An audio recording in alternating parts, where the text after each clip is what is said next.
The currency in America is not just the bodies of people, but the soul. Like, it's the currency in America is the soul. Souls are literally being destroyed and sucked the life out of, right? Like, the country needs to consume people, their dreams, their hopes, their visions, their gifts, their talents, in order to thrive and survive, and not just their bodies. I was thinking about, I was praying this morning and thinking about how this country is so violent. Like, everything about this country is violent. Violence is the foundation of America. Violence is the foundation of America. Listen to our song, our national anthem. And the rocket's red glare, the bombs bursting in air. And it's about a flag. Like, oh, say can you see by the dawn's early light, right? Like, it's about a flag. It's not even about people. It's about a flag. And it's about the murder of people. It's violent when you think about, like, fireworks on 4th of July. This is supposed to be mirroring and giving an example of what the bombs look like during, you know, the, what do you call it? 1776 event. Because I know a lot of people, oh, it's Independence Day. Who was independent, right? But like it's supposed to mirror that. And we celebrate and we're like, oh my God, and we cheer and like, oh my God, it's so good, it's so wonderful. And I mean, I'm guilty of it too. I'm not even gonna hold you. Like, I think it's really creative. It's like there's art to it, but upon reflecting, it's like we're really programmed and conditioned from birth to be violent, and then wonder why our country is so violent, and then wonder why, like, we have so much violence in our inner cities, and you want to make it an issue of, like, people's morals and ethics. It's like, no, we live in a violent country. Violence is the currency. Violence is the way. Violence is the way that we get our way, right? Like, violence is it. And so when people act surprised to be like, oh, why is there so much violence? And it's like, because this country is violent. It was founded upon violence. The way that this country got its resources, the way that this country built its economy, violence. Like, literally, y'all stole and used weapons, like biological warfare, to kill the people here. Like, this is not the American way. What are you talking about? You have all of these people losing their lives and the taking of lives of people talking about, oh, this is not the America I remember or imagine. It's like, what are y'all talking about? Y'all are lying. You all are lying, and you're being disingenuous. Like, you are. You're being disingenuous. Because we all know one thing America is violent. One thing America is violent. And it needs violence to thrive. It needs violence to thrive. Like, think about it. Again, the foundation of this country is violence.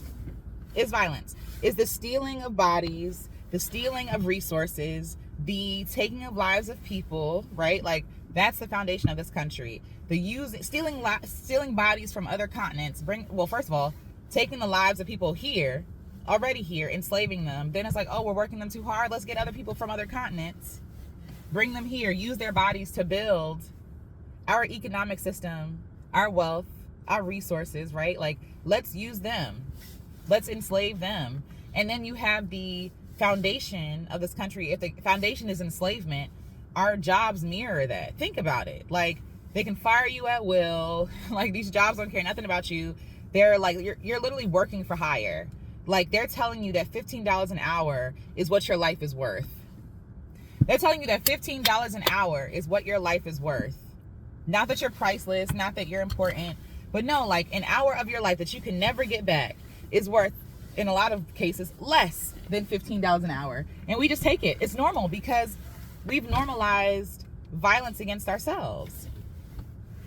You know what I'm saying? Like, so I'm gonna work you into a pulp, right? Grind you up into a pulp so that I'm taking all of your wealth, all of your vitality, all your time away from your people. So you have no time to build community. You have no time to seek self, to seek healing, right? And I'm gonna make healthcare so inaccessible that even if you do have issues that you need to work on, you can't work on it because you don't have the resources, nor do you have the time. When I think back about my ancestors and things like that, I've been doing a lot of research on my ancestors because I've been building my family tree. And so a lot of my ancestors died from heart attack, stroke, cancers, just very violent things happening to the body because we live in a violent system. Because we live in a system where they weren't able to take care of themselves. And then with what little scraps they had to make a feast. So we're consuming foods that are not good for us. We're consuming content that is distracting, or consuming alcohol, cigarettes, these kind of things that provide just a little solace, a little vacation, right? From this hard system we live in.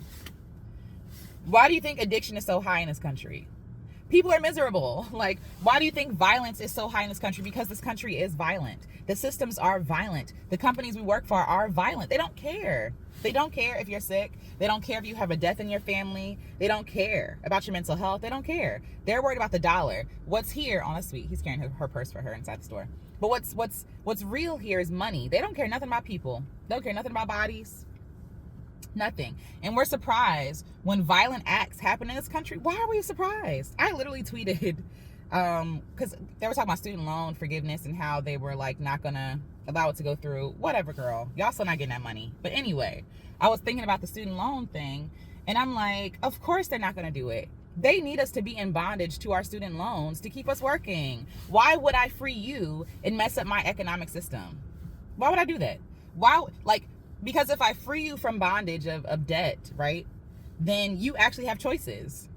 You actually have time to think about, do I really want to do this? Now that I'm no longer surviving, I have time to think about, is this benefiting me or not, right? If I exhaust you, you have no energy to think about anything other than what you're doing right now. A lot of us are surviving, living day to day because of the violent system we live in. Like, everything around us is violence. The food we eat is violent, filled with fillers and things we can't pronounce, and all these things that are harmful to the body. That's violence.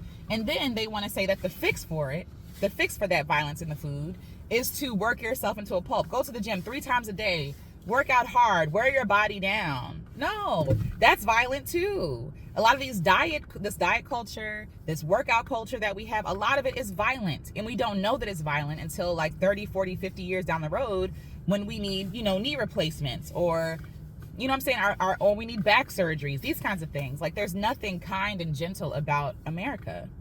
America is inherently violent. The way that we consume people, like, think about like even music and entertainment and social media and videos on YouTube, like these kinds of, it's violent. We're always about consuming people, taking their vitality, demanding they give everything of themselves. And how dare you open a Patreon? How dare you start a course or whatever? How dare you try to support yourself? Give me your stuff for free. We're so entitled to people because the system is violent. The system is built off of exploiting people, and we don't know anything else. And so we think everybody else is scamming when they're trying to make a living for themselves. We automatically think that because how dare you want to make money? No, exploit yourself for free for me. America is inherently violent, exploitative. The culture here is trash. Like the culture, like when they say like America has no culture, no, it does have a culture, and it's a culture of violence and cruelty and harm. It is like, and if you want to deny it, that's on you. I see it clearly. Everybody else feels it. You feel it clearly, because the reason why we are so critical of other people, the reason why we are so unkind to other people, is because of the culture here in America. We don't value life. We don't value other people's health, their wellness. We don't value their soul. We consume them. We consume their soul. And again, America consumes its people. It literally eats its people. It literally consumes its people. It consumes its art, the people's beliefs. Like, it consumes all of us and leaves us an empty shell of a person. You know what I'm saying? Like, you work your entire life and you end up at Walmart as a greeter. Consumption. There's not a system set in place to make sure that, oh, you're going to give into the system. America is an abusive place. We have an abusive relationship with America. And it's wild because while we criticize it, we also want to be the consumer. We also want to be the winner, but there are no winners in this. The people even who are winning, yes, they're winning, right? But at what cost? Because a lot of people who are winning, they lose their families, they lose themselves, they lose their faith, they lose their human kindness, right? They lose their soul. The cost of America is your soul. The cost of the American dream is your soul. The fact that I released a video talking about a lot of the evils in this country, and people are quick to defend a country that is violent and oppressive as opposed to care for people, using houselessness or homelessness as a weapon to use against me, as if that's insulting to me. No, you making fun of the unhoused is showing the exact problem I'm talking about. You are supporting my argument. America is violent. And we in turn become, as the captives, of America, we become violent. We become violent. We take on the culture around us. I don't want to, this is the America. This is the America that they wanted to exist. Founded on violence. Founded on violence. And we celebrate violence. Let's be real. We celebrate violence. Even in in a small way, right? We celebrate the person who can drag a person the furthest. That's violence. That's verbal violence. You destroying someone's character, their self-esteem, right? Their esteem. That is violent. We celebrate the people who are the meanest. We celebrate the people who are the quickest, the quickest, whatever. You know what I'm talking about. The wittiest. We celebrate those people. We celebrate the people who are unkind. The people who are evil get the most attention. Even online, the people with the most views are the most disrespectful, harmful people. And we glorify them and celebrate them with our views, with our attention. We're guilty too. We're guilty of violence too, right? Because violence works. We live in a system that proves that being violent works. If I harm you, I win. The person who is the most unkind wins. Everything about America and the West specifically is very violent. Very violent. The systems we work in, there's no room for you to be human. There's no room for you to make a mistake. So I was driving on the highway. This is how this thought even came up. I was driving on the highway during rush hour, which I never do, right? It's 8:30. I try to avoid 495 at all costs. Okay? If you're from the DMV, you know exactly what I'm talking about. I try to avoid the highway at all costs during rush hour. Okay? And so while I'm driving, I see people making dangerous decisions, cutting people off, just being cruel and mean and rude. And I'm like, dag on. Is it that serious? But at this point, I am able to look at the traffic in a way that I'm not I have to get somewhere at a certain time. I'm just going to Barnes and Noble. You know what I'm saying? So I'm like, whatever, girl, I'm chilling. Take your time. You can get in front of me. It's fine. But a lot of people are bogarting and preventing people from coming in and being very rude and selfish. Not because they're inherently mean or evil, but because they have a boss waiting for them who has no grace, who has no kindness. There's no room for you to be human. Our jobs are not set up for us to be human. Things happen. Kids get sick. Traffic occurs. You know what I'm saying? Cars break down. Sometimes you just don't have it. You need a mental health day. There's no room for people to be human here, especially not in their jobs. You want to call out because you threw up? Well, can you still come in and I'll try to get you off early? No, I cannot. No. And this programming is taught even in school. I remember getting sick before I went to school and my mother still sending me to school because having 100% attendance was important. Nothing is more important than taking care of myself. Nothing. That schoolwork, that job, it can wait. But these jobs have created, or the culture in America has created it where jobs are the center of the life. You are no longer the center of your own life. Your job is the center of the life. And doesn't that sound a lot like slavery? Nobody cares how you, You're working from sun up to sundown, and sometimes even after that or before that, right? You're given a small break to consume food, to rest your body, to reset, right? You're powering through things. You're working through things. I saw a picture of I was watching Sheeta's on the Loose on her channel. She was doing a live about like work, and at Twitter, this woman was sleeping at the job. Why is that okay? And she had to bring her own sleeping bag, well, I don't want them to build beds anyway, because that's a whole other problem. But she had to bring her own sleeping bag and stuff like that and sleep, like almost like that was honorable to sleep at your job. No, go home. Twitter can wait. It is Twitter. It is not life and death. It is. A lot of the stuff that we think is important is really not important. A lot of things that we think are urgent are not urgent. A lot of the things that we think, like, it's Chick-fil-A. Girl, if you're 5 minutes late, clocking in for, no one's going to die. And people probably shouldn't be eating that food anyway. And I'm saying it to myself as I'm sitting in the parking lot of Chick-fil-A.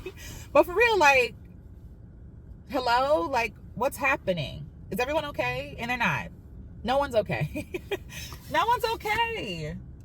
America, yes, America does have a problem. And it's, you know, shout out to Beyonce. But America does have a problem, and it's violence. Violence.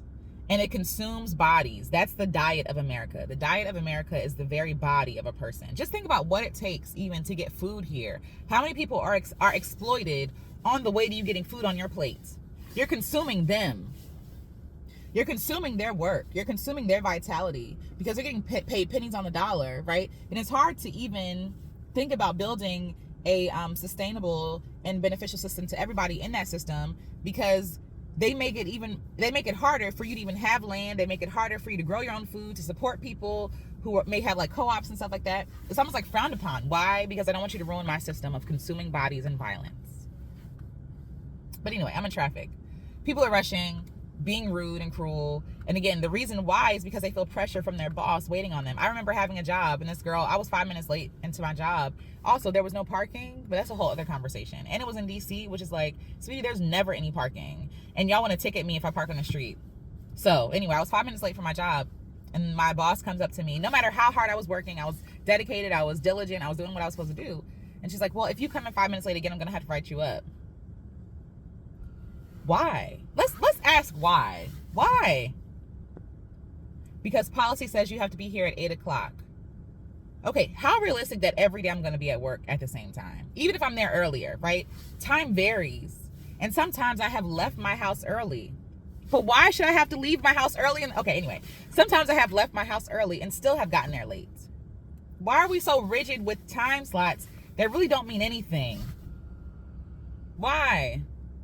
Why I gotta rush? Why I gotta get in an accident on the way to work because I'm worried about what my boss is gonna reprimand me and I'm worried about how they're gonna reprimand me and write me up. My life is more important than this job, than this little measly $20 an hour. My life is worth more than that. I'm going to take my time to get to work. If I'm late, I'm gonna be late.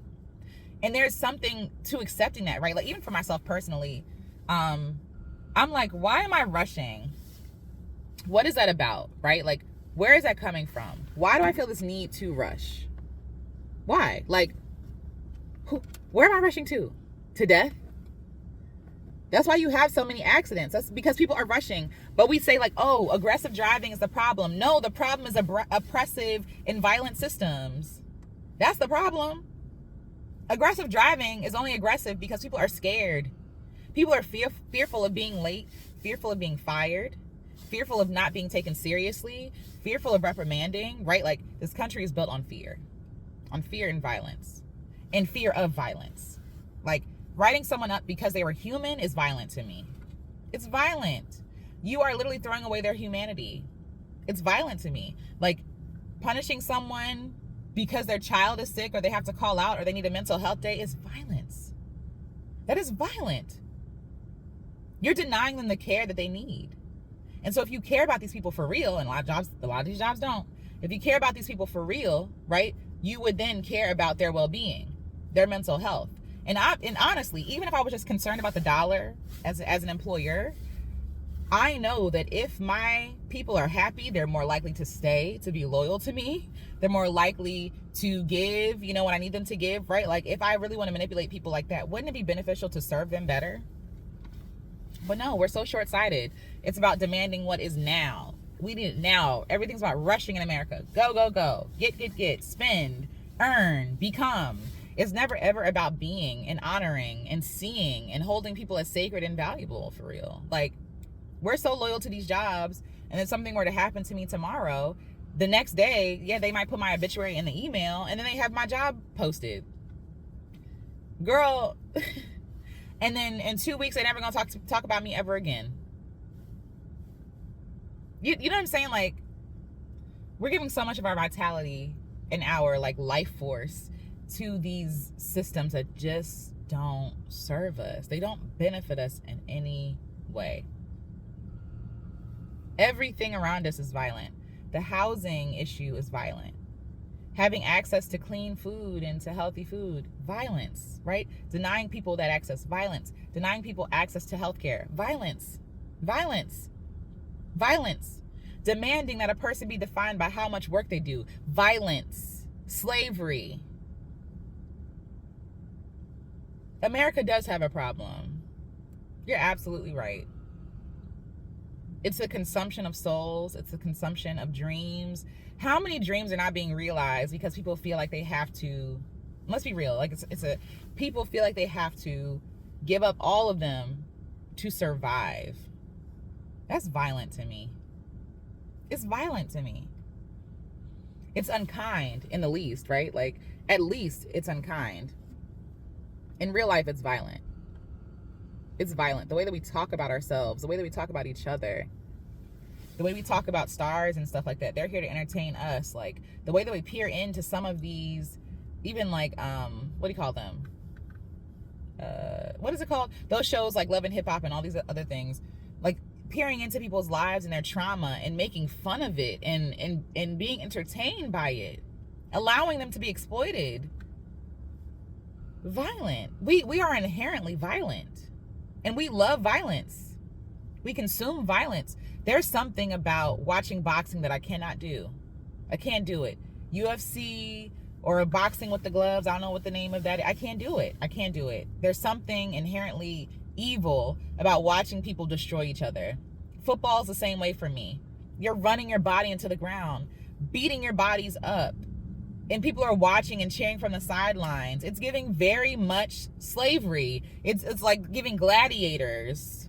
We're watching people destroy themselves for our entertainment. Our pleasure. There's something inherently evil about that. And I used to watch a lot of reality shows. Because I'm just genuinely interested in people and their stories. But after a while, I'm like, who is this benefiting though? Like, one, it's distracting me from my own life. But also, and there's nothing wrong with entertainment. But also, it's like, why are people's traumas entertaining to me? Is it because it's distracting me from my own trauma? Is it because I see myself in their trauma? I understand a lot of them. I understood their trauma. A lot of them are misunderstood. Like, they don't have the words or the vocabulary or the language or the tools, right? Because having the tools is a privilege in itself. But there's something inherently evil about people watching this and not even seeing them as human. You know what I mean? Like, there's a difference. Like, oh, I'm resonating with this. I'm, feeling this. Check that too. But also, like, am I laughing at them throwing drinks in people's faces? Why am I laughing at violence? I don't know. I do know it's violence, and we've normalized violence. There's something about, I can't watch a lot of action movies. I can't watch a lot of action movies with a lot of blood and gore and a lot of killing. I can't do that. I can't. Like, my spirit just cannot do it. I can't. I hate the sound in movies of people punching each other. I hate the sound of like flesh, because it's like, it's not just flesh. That is sacred flesh. Like, that's flesh handcrafted by God. That's a reflection of God that you're murdering. And we find that entertaining, and we don't think that desensitizes us from the real violence happening in the world. We don't think that that's going to have a detrimental effect on us. We don't think the music we consume has an effect on us. We don't think the movies we watch, the shows we watch, how we talk about each other, what we listen to, like, we don't think any of that affects us. It does. It does. It does. There's something, even learning about, the woman who lost her life in Mexico at the hands of her own friends. Like, how evil do you have to be to want to destroy someone's life? Like, you don't value life at all, period. But to put your hands on somebody is like It's like the ultimate desecration. You know what I mean? Like, it's the ultimate slap in the face to God. I believe that. It's the ultimate slap in the face to God. You are slapping the face of God when you slap somebody. You are throwing a drink in the face of God when you throw a drink in their face. You are cursing God when you curse somebody else. But we don't sit with that heaviness. We don't sit with the weight of that. We're so quick to speak. You know what I'm saying? Like, without thinking of the detrimental effects it's going to have on them, but also us. Because by us being cruel to other people, we're training ourselves to see that cruelty is okay. And you're also making your own bed. By being violent, you're inviting violence. By being cruel, you're inviting cruelty. How are you going to have peace and you violent? How'd that work? How are you going to be entertained by violence and you want peace in your life? How does that work? That's why some of the content on YouTube I had to stop watching. Manospheric stuff, like, even though I want to know what people are thinking and like to see the debates and go back, it's violent. It is violence to think of a woman as just parts, not a soul, not a sacred being, as parts. It's giving white supremacy, number one. It's giving internalized racism. It's giving misogynoir, right? Why would I want to consume content that is violent to me, that is violent to my people, that is violent to themselves? Why would I want to watch someone destroy themselves? Because that's all they're doing. These manosphere people, that's all they're doing is destroying themselves. And you can see the drama. Like, they fight about who is the most evil. Like, literally, they're online right now fighting about who is the most evil, who's the worst. Like, y'all want the title? It's imploding. It's imploding. Who would want to fight for disrespect and death? Let's be real. Life and death, it's either one. You speaking life or death. A lot of them are speaking death. And woe unto you. You know what I'm saying? Like, y'all are gonna have to come up off that. You writing all these checks. You gotta cash it in at some point. Death. And why would I want to watch someone consume death? Why would I want to consume death? Why would I want to watch someone spout death? Why would I want to watch someone be destroyed? What is that? Right? Like, why is that entertaining? I think for me it was entertaining using air quotes, because it's not really entertaining. One thing it did was, like, it spiked I'm angry, right? Like, I'm angry, and that is a passionate feeling. And so you become addicted to passionate feelings sometimes, right? Like, whether it's good or bad. And I'm just like, no, how about we turn that passion into something different? How about we turn that passion into something constructive? How about we heal first here? And how about we spread healing to other people too, in love? How about you put in the world what is missing? No one is being helped by me watching manosphere content. What? You know what I'm saying? Like, how? What? If anything, it's distracting me, because now I'm mad. Now I'm upset, right? Like, now I'm frustrated. I'm making whole think pieces. And it's like, God is like, did I even ask you to do any of that? All I called for you to do was love people. Mind your business and love people. What they doing over there, yes, it does affect me, because I am a black woman, right? And misogynoir affects all of us, especially black women specifically, but also it affects black men, but that's another conversation for another day. But misogynoir affects all of us, right?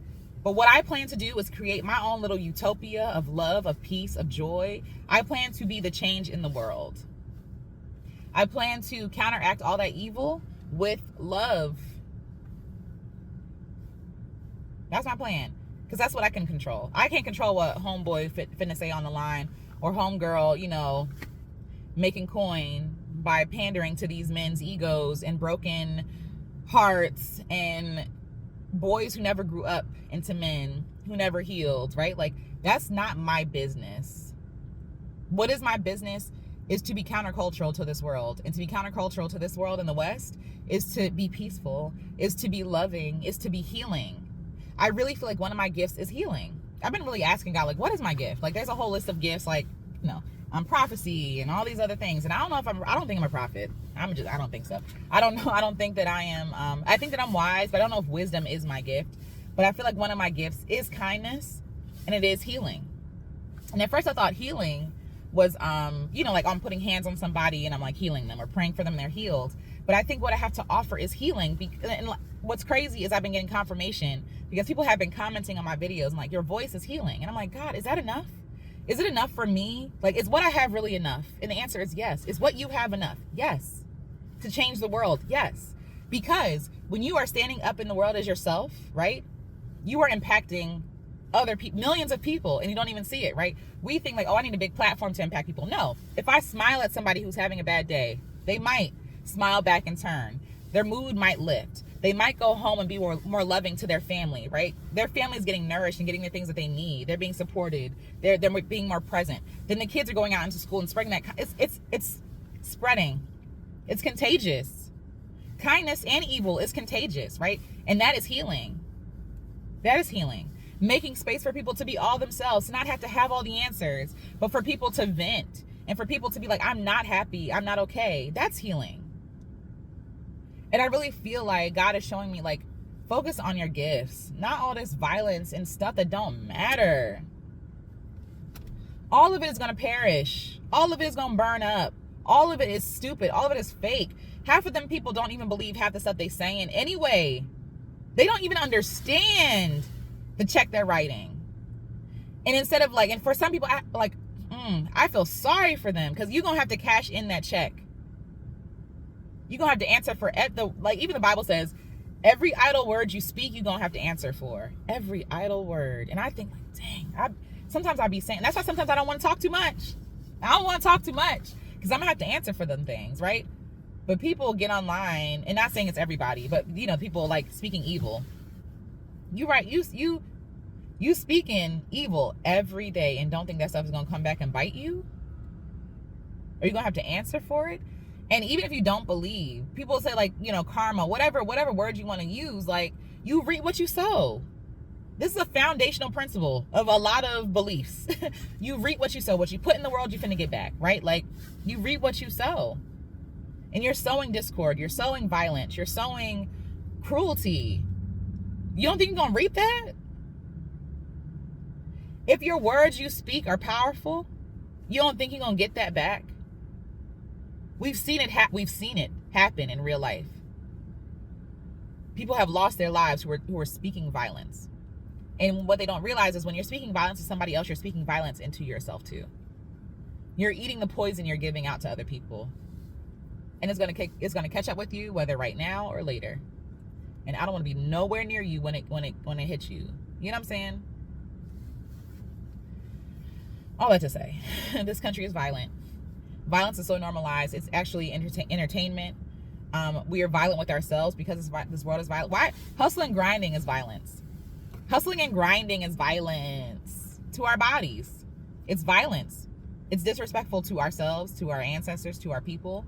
Because we're giving, shout out to Asia, when I interviewed her for Black Outside and Black Girls Camp, she was saying, we give all of ourselves to these jobs and give everybody else what's left over. Even ourselves. Like, we're on that list too of what's left over. We don't even give ourselves all of it, all of ourselves.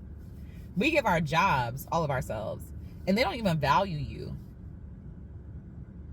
They don't even value you. They don't see you as sacred and holy. They don't see you as important. They see you as important as you make money for them, right? Like, but they don't inherently see you as worthy and valuable. Really take note of how violence is so normalized in America. America was founded on violence, and because it was founded on violence, it needs violence to keep on going. That's why capitalism is so violent. That's why, you know what I'm saying? Like, again, everything is about money. And money in itself is not violent, but the way that America acquires money is very violent. And so if money is the goal here, they're going to get it by any means necessary, even if they have to run you over to get it. Chasing a dollar, falling off a cliff. That's America.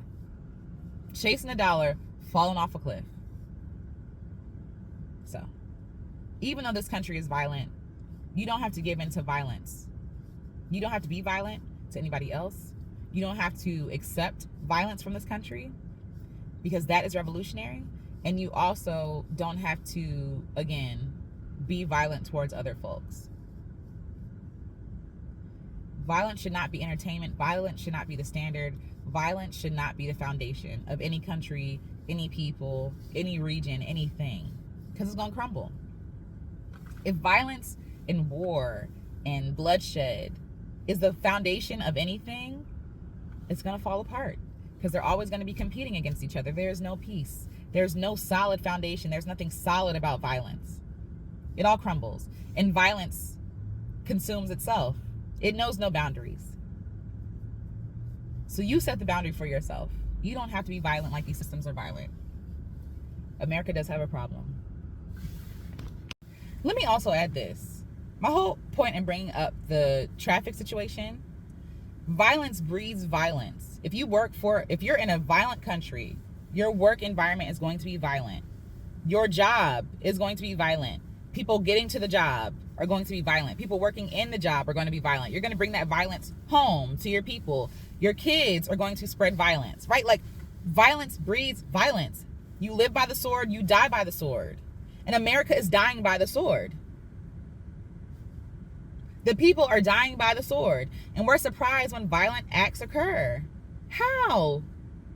Everything is violent. And we're taught violence. We're taught to normalize violence. We're taught to even be entertained by violence. And we don't think that somehow everything, that violence is going to permeate everything.